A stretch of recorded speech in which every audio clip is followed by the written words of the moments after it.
सभी बच्चों को नमस्कार। हम बात कर रहे हैं सिंगेस कैलकुलस की, हम बात कर रहे हैं क्लास 12 आर डी शर्मा की, हम बात कर रहे हैं डिफरेंशियल इक्वेशन की। देखिए, डिफरेंशियल इक्वेशन क्या होती है, कैसे सॉल्व करना होता है, कितने मेथड्स होते हैं। कुछ मेथड्स हम ऑलरेडी डिस्कस कर चुके हैं, जैसे लीनियर तो आज डिस्कस करने जा रहे हैं। जैसे हमने वेरिएबल सेपरेबल बताया था, ठीक है। एक वेरिएबल सेपरेशन करके मेथड हमने इसकी पहले वाले एक्सरसाइज में बताया है।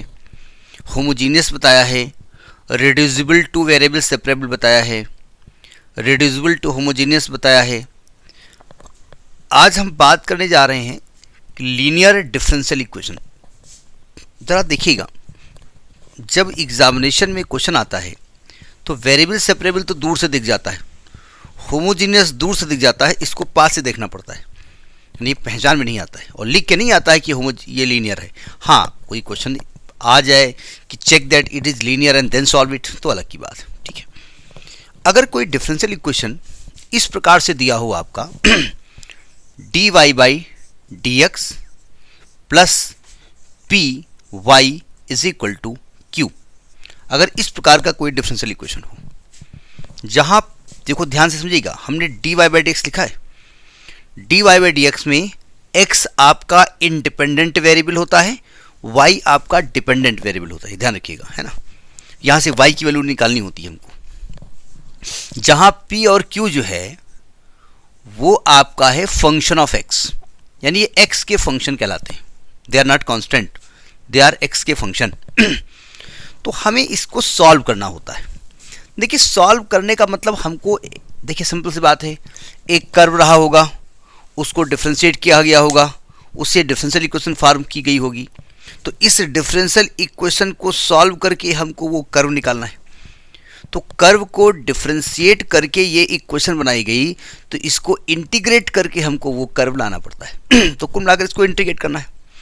और इंटीग्रल की एक खास बात है कि अगर वो इंटीग्रेबल होना है तो होना है, नहीं तो नहीं होना है। तो ये इंटीग्रेट हो जाए, उसके लिए वेरिएबल सेपरेबल होमोजीनियस ये सब ड्रामा हमने पढ़े, ड्रामे नहीं, मेथड हमने पढ़े।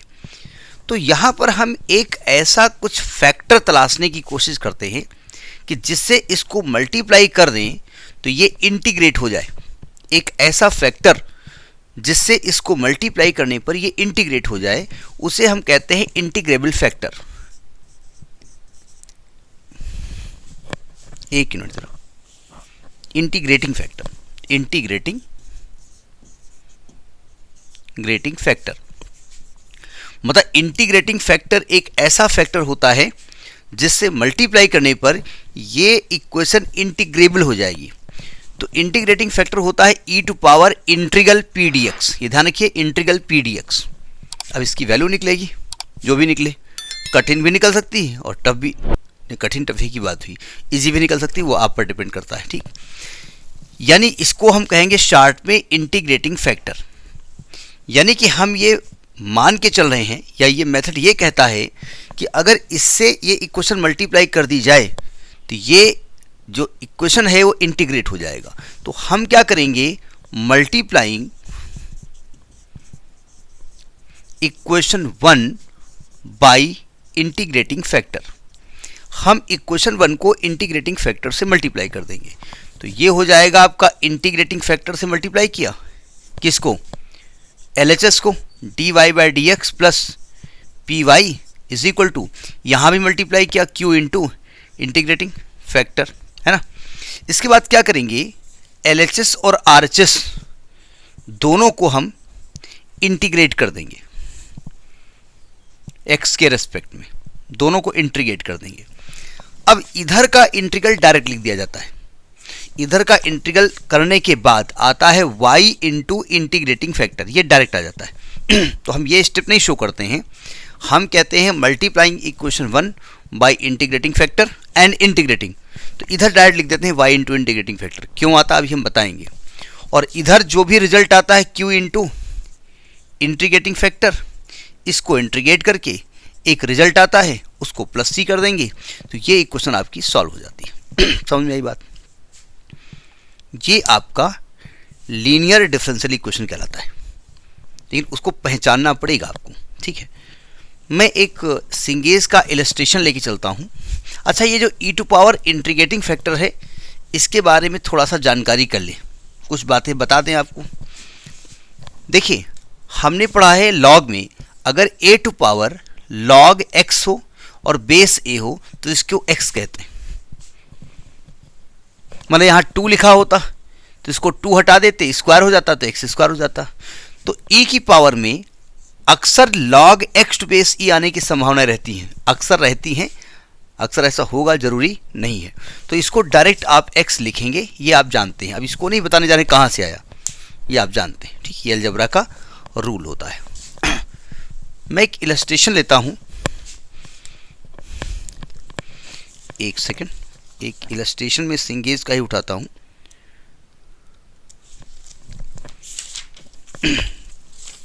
इलस्ट्रेशन 10.32 सिंगेज का एक इलस्ट्रेशन है 10.32। क्या कह रहा है? ये कह रहा है सॉल्व करिए X square D Y by D X, X square D Y by D X plus Y is equal to 1। हमने क्या कहा कि लीनियर डिफरेंशियल इक्वेशन पहचान में नहीं आता है, छुपा रुस्तम होता है, पहचाना पड़ेगा आपको। जरा समझने की कोशिश करिए, क्या इसमें x का फंक्शन dx के साथ जा सकता है? जा सकता है, ये नहीं कह रहे नहीं जा सकता है। हमने क्या कहा, ये वेरिएबल सेपरेबल से सॉल्व हो सकता है, ऐसा नहीं कि नहीं हो सकता है। भाई हम अब y को उधर ले जाओ, ये 1 माइनस वाई हो जाएगा।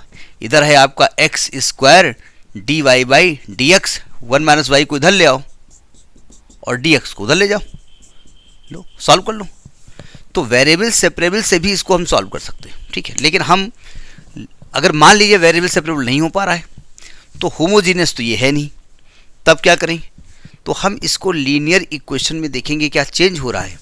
पहले तो यहाँ से एक्स स्क्वायर हटाओ, तो ये आ जाएगा D Y by D X plus 1 by x square Y is equal to 1 by x square हो जाएगा ना। अगर मैं इसको कंपेयर करूं किससे, by D Y by D X plus P Y is equal to Q से, तो क्या मैं कह सकता हूं पी की वैल्यू यहां पर 1 बाई एक्स स्क्वायर है और क्यू की वैल्यू यहां पर 1 बाई एक्स स्क्वायर है? कह सकता हूं मैं। इक्वेशन 1 ये है, ठीक है। तो ये आपका लीनियर डिफरेंशियल इक्वेशन के फॉर्म का हो गया। अब क्या करेंगे आप? अब इसको इंटीग्रेटिंग फैक्टर निकालो।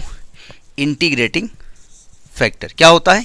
e की power integral P D x, यानी e की power integral 1 by x square d x. E की पावर में सब तामझाम चल रहा है, इंटीग्रल e की पावर में है। तो यानी कि e to power integral x की पावर -2 डी एक्स, यानी e टू पावर आएगा आपका x की पावर -1 अपान -1, यानी e to power -1 by X. ये इंटीग्रेटिंग फैक्टर आया, ठीक।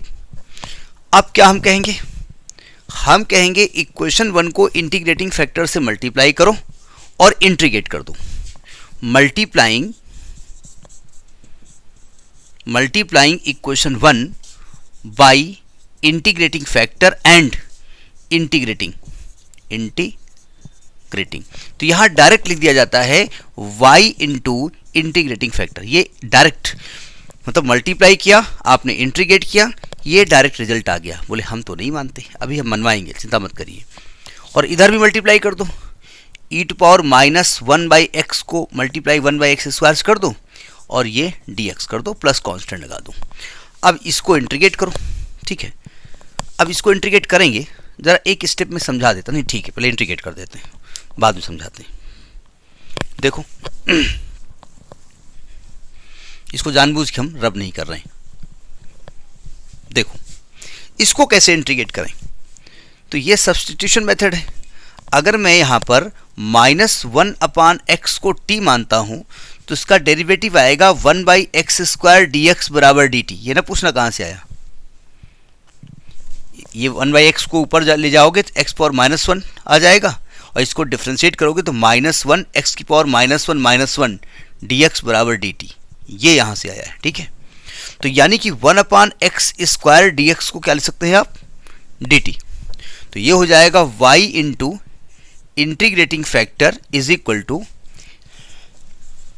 ई to power t d t plus c, तो y into E to power minus one by x is equal to e to power t का e to power t plus c. अब t का मान रख दो, तो ये आपका आंसर आ गया। तो ये आपका आंसर आ गया y into E to power minus one by x is equal to e to power minus one by x plus c. आप आंसर को यहीं छोड़ सकते हैं, लेकिन अच्छी बात ये होगी कि माइनस वन बाई एक्स जो है इसको प्लस करो और ज़रा एलसीएम ले लो, या ये वन अपान में आएगा तो y upon e to power one by x is equal to one upon e to power one by x plus c, और जब यहाँ पर एलसीएम लोगे तो आएगा y is equal to one plus c e to power one by x. तो ये आपका आंसर हो गया। समझ में बात आ गई। अब एक क्वेश्चन जो आपके दिमाग में आ रहा होगा कि आपने कहा इसको इंटीग्रेटिंग फैक्टर से मल्टीप्लाई करके इंटीग्रेट करो, और ये आपने डायरेक्ट रिजल्ट लिख दिया। ये कहाँ से आ गया भाई? एक तो डायरेक्ट लिख सकते हो आप, ठीक है, आया कहाँ से मैं आपको समझा रहा हूँ। मैंने ये कहा कि इस इक्वेशन को इंटीग्रेटिंग फैक्टर से मल्टीप्लाई करूँ, ठीक, आपने कर दिया। किससे करोगे? तो e to power minus one by x into d Y by D x. Writing बड़ी गंदी है, लिखना वाई डी एक साथ लिख गए थे वाई। तो आपने क्या किया, e to power minus one by x का मल्टीप्लाई किया d Y by D x से, और plus one by x square e to power minus one by x y किया। यही आपने किया ना। फिर आपने कहा इसको इंटीग्रेट करके ये रिजल्ट आएगा, यही आपने कहा ना। देखो ध्यान से, अगर इसका इंटीग्रेट करके ये रिजल्ट आ रहा है तो क्या मैं कह सकता हूं इसको डिफरेंशिएट करने पर ये आना चाहिए? इंटीग्रल का उल्टा होता है ना।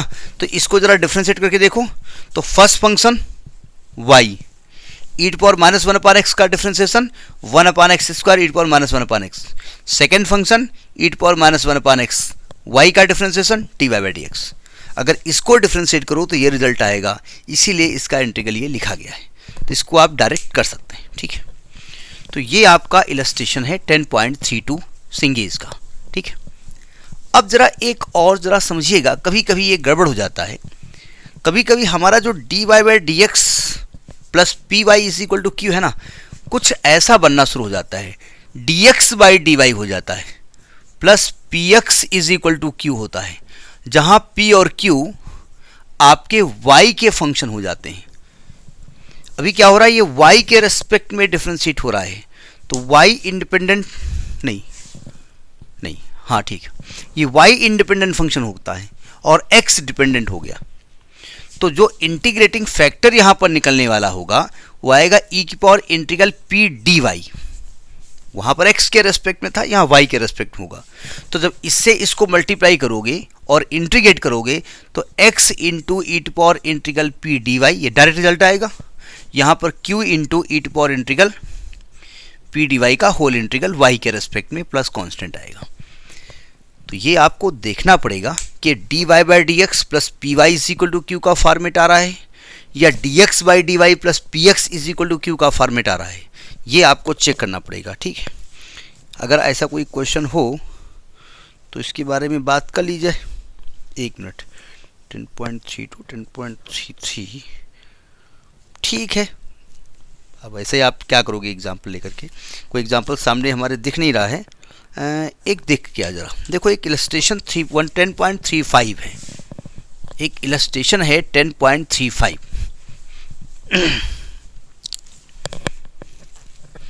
इलस्ट्रेशन है 10.35। एक मिनट मैं यहाँ करेक्शन कर लूँ क्योंकि उसकी फ़ोटो लगाने की कोशिश करेंगे। क्वेश्चन कह रहा है कि x plus 2y cube x plus 2y cube D Y by D X is equal to Y, ये ऐसा बोल रहा है। अब प्रॉब्लम ये है कि अगर मैं D Y by D X निकालने की कोशिश करूंगा तो ये पूरा पूरा तामझाम चला जाएगा डिनोमिनेटर में, और डिनोमिनेटर में बड़ी वैल्यू को सॉल्व करना थोड़ा सा कॉम्प्लिकेटेड है। तो मैंने क्या किया, इसमें एक काम किया, हमने कहा D Y by D X is equal to Y upon X plus 2y cube को पलट दिया उठा करके, इसको लिख दिया हमने D X by D Y, इसको लिख दिया x plus 2y cube upon Y, कर सकते हैं ना, क्योंकि इसको अलग अलग किया जा सकता है, इसको अलग अलग करना संभव नहीं था। ठीक है, तो this will become dx by D Y is equal to X upon Y plus 2y cube upon Y. अब देखो ध्यान से, तो आएगा dx by D Y minus X upon Y is equal to 2y square.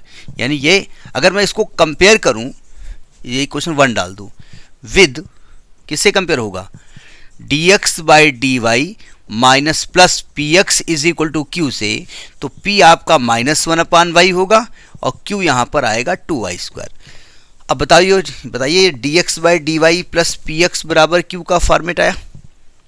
ठीक है, ये देखना पड़ेगा, मतलब प्रैक्टिकली आपको वहाँ पर ऑन स्पॉट सोचना पड़ेगा कि क्या मेथड लगेगा, क्योंकि वेरिएबल सेपरेबल हो नहीं पा रहा था, ये होमोजीनियस ये है नहीं, तो लीनियर ही पहचानना पड़ेगा।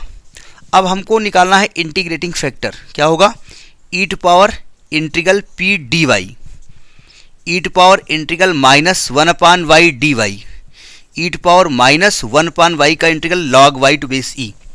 अभी हम बता चुके हैं, इस माइनस को हटाओ, y की पावर में लगाओ, तो ये y की पावर -1 यानी 1 अपान वाई ये इंटीग्रेटिंग फैक्टर निकल आएगा। समझ में बात आ गई।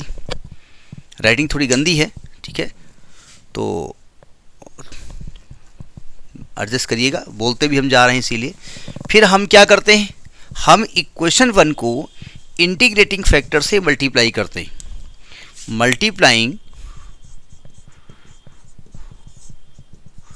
Equation 1 by integrating factor and integrating, मतलब मल्टीप्लाई करके मैं इंटीग्रेट कर रहा हूं, तो यहां डायरेक्ट क्या आ जाएगा, x into integrating factor. Direct आपको यहां पर वैल्यू रख करके इंटीग्रल दिखाने की जरूरत नहीं है।